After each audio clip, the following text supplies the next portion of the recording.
नमस्कार दोस्तों, आपका स्वागत है आपके अपने YouTube चैनल भावना बुक स्टोरी में। आशा करती हूँ आप सभी स्वस्थ होंगे और खुश होंगे। आज की कथा बहुत ही ज्ञानवर्धक होने वाली है और आशा करती हूँ आपको बहुत ही आनंद आएगा।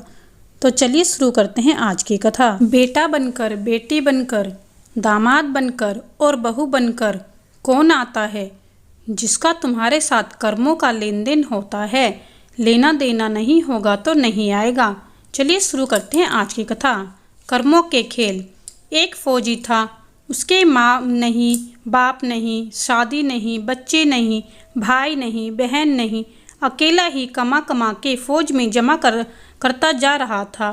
तो थोड़े दिन में एक सेठ जी जो फौज में माल सप्लाई करते थे, उनसे उनका परिचय हो गया और दोस्ती हो गई। सेठ जी ने कहा, जो तुम्हारे पास पैसा है वो उतने के उतने ही पड़ा है, तुम मुझे दे दो तो मैं कारोबार में लगा दूं तो पैसे से पैसा बढ़ जाएगा, इसलिए तुम दे दो। फौजी ने सेठ जी को पैसा दे दिया। सेठ जी ने कारोबार में लगा दिया। कारोबार उनका चमक गया, खूब कमाई होने लगी, कारोबार बढ़ गया। थोड़े ही दिन में लड़ाई शुरू हो गई। लड़ाई में फौजी घोड़ी पर चढ़कर लड़ने गया। घोड़ी इतनी बदतमीज थी कि जितनी जोर जोर से लगाम खींचे उतनी ही तेज भागे। खींचते खींचते उसके ग्लव्स तक कट गए, लेकिन वो दौड़कर दुश्मनों के गोल में जाकर खड़ी हो गई। दुश्मनों ने वार किया, फौजी भी मारा गया, घोड़ी भी मर गई। अब सेठ जी को मालूम हुआ कि फौजी मर गया तो सेठ जी बहुत खुश हुए कि उसका कोई वारिस तो है नहीं, अब ये पैसा देना किसी को है नहीं, अब मेरे पास सारा पैसा रहेगा। कारोबार भी चमक गया, लेने वाला कोई भी नहीं रहा तो सेठ जी बहुत खुश हुए। तब तक कुछ ही दिन के बाद सेठ जी के घर में लड़का पैदा हो गया। अब सेठ जी और खुश कि भगवान की बड़ी दया है, खूब पैसा भी हो गया, कारोबार भी हो गया, लड़का भी हो गया, लेने वाला भी मर गया। सेठ जी बहुत खुश। वो लड़का होशियार था, पढ़ने में समझदार था। सेठ जी ने उसे पढ़ाया लिखाया। जब वह पढ़ लिख कर बड़ा हो गया तो सोचा कि अब ये कारोबार संभाल लेगा, चलो अब इसकी शादी कर दें।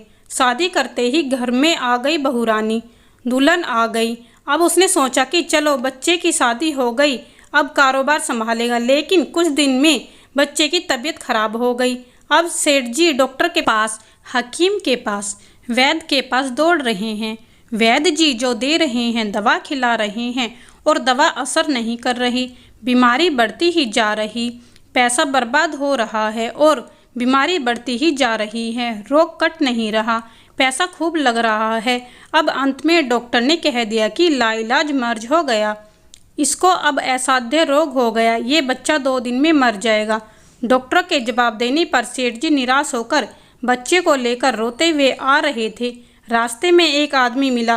कहा, अरे सेठ जी क्या हुआ, बहुत दुखी लग रहे हो। सेठ जी ने कहा, ये बच्चा जवान था, हमने सोचा बुढ़ापे में मदद करेगा, अब ये बीमार हो गया।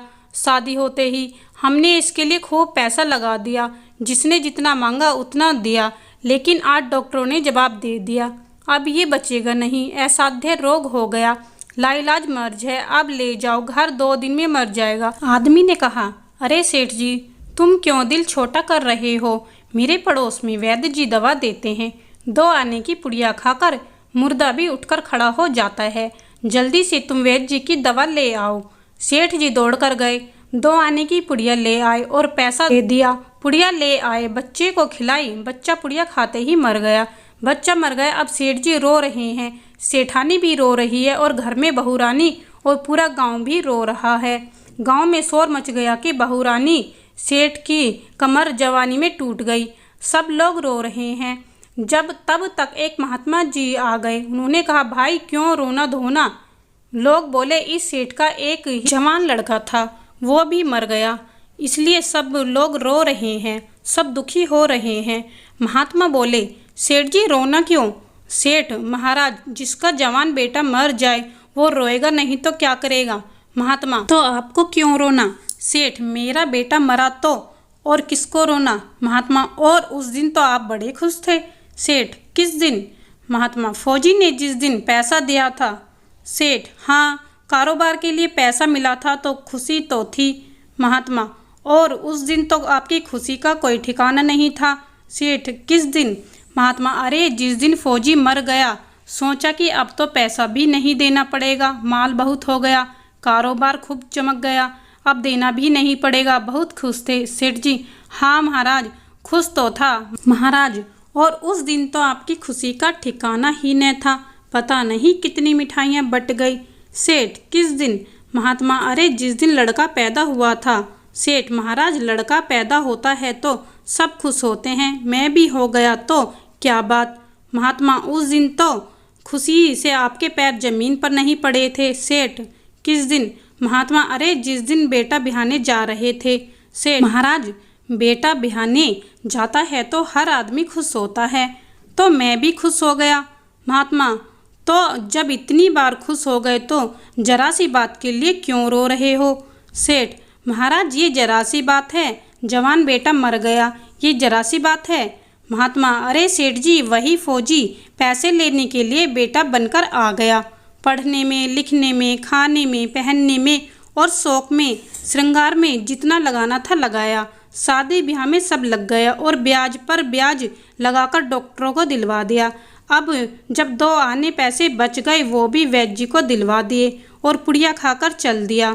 अब कर्मों का लेना देना पूरा हुआ। सेठ जी ने कहा हमारे साथ तो कर्मों का लेन देन था, चलो हमारे साथ जो हुआ सो हुआ, लेकिन वो जवान बहुरानी घर में रो रही है, जवानी में उसको धोखा देकर विधवा बनाकर चला गया, उसका क्या जुर्म था कि उसके साथ ऐसा गुनाह किया?